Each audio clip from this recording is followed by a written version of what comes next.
Oke, pemirsa kita akan langsung hadirkan diskusi ini berkaitan dengan informasi adanya dugaan pimpinan KPK yang kemudian melakukan pemerasan terhadap penanganan kasus perkara Mentan. Sudah bersama kami di studio, sudah ada 2 orang narasumber. Saya akan perkenalkan, ada Ketua DPP Partai Nasdem, Bang Taufik Basari. Selamat pagi. Selamat pagi. Pagi, Bang. Bas.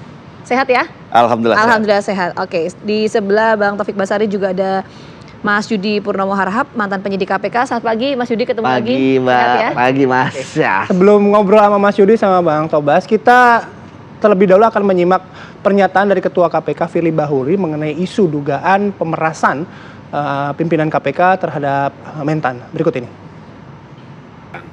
Yang pertama, memang kita memahami tentang beberapa informasi yang beredar.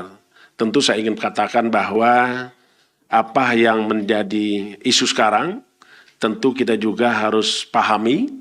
Namun demikian, kita juga menyampaikan bahwa hal tersebut tidak benar dan tidak pernah dilakukan oleh pimpinan KPK. Kalaupun ada konfirmasi yang bertanya tadi kepada melalui WA, saya ingin katakan itu tidak benar. Supaya rekan-rekan tahu saja, beberapa waktu lalu saya cek dengan Mas Ali. Beberapa kali terjadi penyalahgunaan foto maupun picture yang mengatasnamakan, ada berapa kali mengatasnamakan pimpinan, menghubungi beberapa kepala daerah, bahkan menteri, bahkan anggota DPR RI pun pernah. Ya, saya tidak tahu siapa yang melakukan itu dengan meminta segala sesuatu. Pak Ali sudah pernah menyampaikan waktu itu. Yang berikutnya, kami juga ingin sampaikan bahwa sampai hari ini kita tidak akan pernah berhenti untuk melakukan pemberantasan korupsi itu. Yang berikutnya adalah tentu kita ingin menegakkan hukum ini sesuai dengan ketentuan peraturan perundang-undangan dan tentu kita tetap menegak hormati hak asasi manusia. Itu yang pertama. Yang kedua, saya juga ingin sampaikan kepada rekan-rekan semua, ada yang bertanya, ajudan saya itu hanya 1 orang, namanya Kevin, tidak ada yang lain. Ya. Yang berikutnya, tentu saya ingin katakan juga kepada rekan-rekan semua, dan mungkin rekan-rekan mengikuti, bahwa untuk menjaga kesehatan dan kebugaran saya, memang saya sering melakukan olahraga bulu tangkis. Ya, setidaknya itu 2 kali dalam seminggu. Dan tempat itu adalah tempat terbuka, jadi saya kira tidak akan pernah ada hal-hal orang bertemu dengan saya, atau apalagi kalau seandainya ada isu bahwa menerima sesuatu sejumlah $1 miliar itu saya baca kan, nah, itu saya pastikan itu tidak ada, ya saya pastikan tidak ada. Bawanya itu $1 miliar banyak loh itu, ya itu satu. Kedua, siapa yang mau ngasih uang $1 miliar gitu? Ya, saya itu yang berikutnya saya itu yang pastikan adalah apa yang terjadi hari ini adalah tidak pernah terjadi di pada pimpinan KPK, dan KPK tetap bekerja sebagaimana ketentuan hukum. KPK juga tidak pernah berkomunikasi dengan para pihak, apalagi yang tidak dikenal. Saya di Kementerian Pertanian tuh kenalnya hanya menteri di saat rapat terbatas maupun sidang kabinet paripurna. Bahkan ada waktu itu saya selalu bicara dengan para menteri sebelum sidang kabinet paripurna itu. Itu diambil fotonya, tidak ada. Jadi saya kira apalagi kalau pejabat di bawah menteri saya tidak ada yang kenal. Ya, jadi saya pastikan bahwa kami tidak pernah melakukan hubungan dengan para pihak, apalagi meminta sesuatu atau disebut dengan pemerasan. Saya yakin itu adalah tidak pernah dilakukan sesuai dengan yang dituduhkan. Saya kira itu. Ya, sebetulnya kami juga sudah mengundang perwakilan dari Komisi Pemberantasan Korupsi untuk bisa bergabung bersama kami dialog pada pagi hari ini. Tapi kemarin kita sudah coba untuk menghubungi, ya, betul. Namun yang bersangkutan merespon ya, Mbak ya? Belum merespon dan juga belum bisa ikut berdiskusi pagi hari ini bersama kami. Oke, jadi kita lanjutkan perbincangan kita bersama dengan 2 orang narasumber. Meskipun tadi sudah dijelaskan juga ya oleh Ketua KPK Firly Bahuri. Saya mau ke Bang Tobas dulu. Kalau soal adanya isu pemerasan dilakukan oleh pimpinan KPK, Nasdem sudah sempat dengar isu itu belum sebelumnya? Ya, kita mendapatkan informasi itu ya, dan seperti apa yang disampaikan oleh Pak Surya Paloh, ya Partai Nasdem akan konsisten untuk menghormati proses penegakan hukum, baik proses penegakan hukum yang berjalan di KPK maupun juga proses penegakan hukum yang berjalan di kepolisian.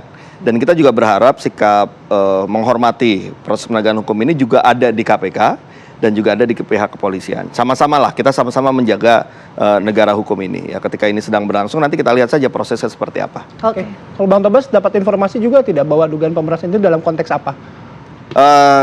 Saya memilih untuk tidak masuk ke dalam pokok perkara ya. Tidak mau cawe-cawe lah kalau gitu. Nah, jadi biar ini kita serahkan kepada aparat penegak hukum ya untuk memprosesnya. Nanti tinggal kita lihat bagaimana perkembangannya. Ya tentunya kita dalam posisi yang menghormati proses ini. Oke, tapi agak susah juga karena sudah di-spill, sudah dapat infonya. Nah ini kan juga tentu kan jadi penasaran ya. Tapi artinya gini, tanggapan dari atau sikap dari Partai Nasdem berkaitan dengan ada isu ini yang muncul di publik, adanya dugaan pemerasan itu seperti apa? Itu dulu mungkin. Kalau misalnya nggak mau spill soal informasi dari siapa? Begini, ini kan informasi ini kan kita dapatkan dari Pak Syahrul Yassin Limpo ya. Dan beliau kemarin juga sudah diperiksa, memberikan keterangan di kepolisian terkait apa yang beliau ketahui, yang dialami dan sebagainya. Nah, ya dari situ tentu kita akan mendukung ya apa yang dilakukan oleh Pak Syahrul Yassin Limpo untuk juga mendukung proses penegakan hukum. Yang kedua, ya kita akan biarkan ini berjalan ya sesuai dengan koridor penegakan hukum yang ada dan sesuai dengan hukum acara yang kita miliki. Oke, kalau misalnya dalam konteks apa tadi dugaan pemerasan ya, saya ke Mas Yudi. Mas Yudi, Ya. rasa-rasanya nih ya Mas Yudi ya. Ya, Kok kita baru mendengar ya ada konteks dugaan meskipun masih Ya, dugaan. dugaan. Gitu ya. Pimpinan KPK yang memeras seseorang atau pihak tertentu gitu. Ini menyiratkan apa kalau Mas Yudi melihat, atau mungkin Mas Yudi juga punya info-info lebih valid lagi nih soal ini? ya pertama kan ketika tadi ada bantahan ya dari Ketua KPK, ya saya pikir membantah itu sah-sah saja gitu ya. Namun kan ini kan sudah masuk dalam proses peradilan, artinya masuk dalam sistem peradilan pidana di Indonesia yaitu penyelidikan. Artinya informasi ataupun dugaan mengenai adanya pemerasan itu bukan hoax ya. Apalagi kemarin Pak Syahrul Yassin Limpo juga diperiksa ya untuk ada informasi katanya ketiga kalinya, termasuk informasi ajudannya sudah, ya kan, kemudian supirnya sudah. Nah, bagi saya ya, sekarang yang perlu paling penting adalah pembuktiannya. Itu yang pertama. Kemudian yang kedua, terkait dengan bagaimana puncuk pimpinan di KPK, orang yang mempunyai kewenangan ya diduga melakukan pemerasan, ini tentu sangat berbahaya bagi arah pemberantasan korupsi kita. Kenapa? Karena pertama, bahwa kalau yang diperas kemudian ternyata dia benar korupsi, loh berarti dia bisa bebas dong nanti.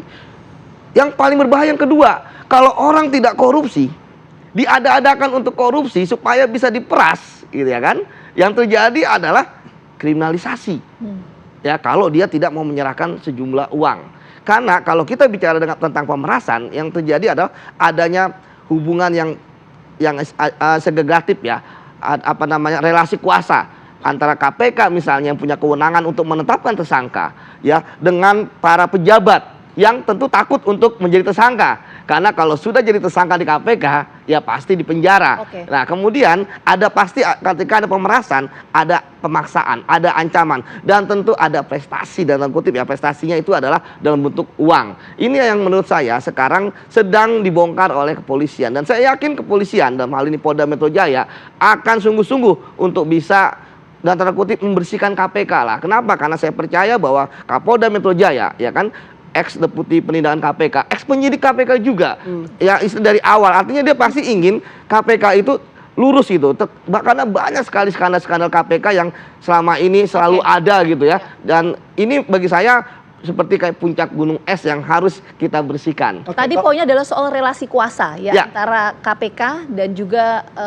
pihak-pihak tertentu atau pihak lainnya di luar KPK. Nanti saya akan dalami soal itu, termasuk tadi belum tergali juga yang disampaikan oleh Bang Tobas, banyak sekali yang ingin saya gali. Tapi kita jeda dulu ya, apa kabar saya pagi akan boleh hadir saat lagi untuk Anda. Tetap bersama kami.